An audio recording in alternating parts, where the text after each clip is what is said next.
దేవుని పరిశుద్ధ నామమునకు సమస్త మహిమ స్తుతి స్తోత్ర ప్రభావములు కలుగునుగాక.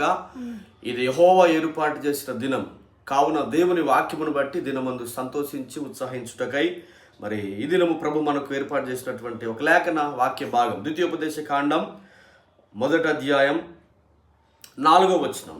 40వ సంవత్సరంలో 11వ నెల 1వ తేదీని మోషే ఇశ్రాయేలులకు బోధించుటకై యెహోవా తనకు ఆజ్ఞాపించినదంతయు వారితో చెప్పెను. ప్రియులారా, మరి ఈ దినం 2025వ సంవత్సరము 11వ మాసము 1వ తేదీ నవంబర్ 1వ తారీఖున మనం దేవుని సన్నిధిలో ఈ మాటలు వింటా ఉన్నాం. కనుక భక్తుడైన మోషే యెహోవా దేవుడు తనకు ఆజ్ఞాపించినటువంటి ధర్మశాస్త్రమును 11వ మాసము 1వ తేదీన వారికి చదివి వినిపించి దేవుని కట్టడలను తెలియజేసిన రీతిగా అంత్య దినాలలో యేసయ్య రాకడ సమీపమైన కడవరి గడియలలో ఉన్న మనతో కూడా ఈ తండ్రి అయిన దేవుడు కడవరి గడిలో ఉన్న మనతో తన కుమారుడిని యేసు ద్వారా మనతో మాట్లాడుతున్నాడని హెబ్రీ పత్రిక 1వ అధ్యాయంలో మనం చూస్తా ఉన్నాం. కాబట్టి దేవుని మాటలు విందాం, వాటిని గైకొని నిత్యరాజ్యమునకు వారసులమగుటకు ప్రభు మనకు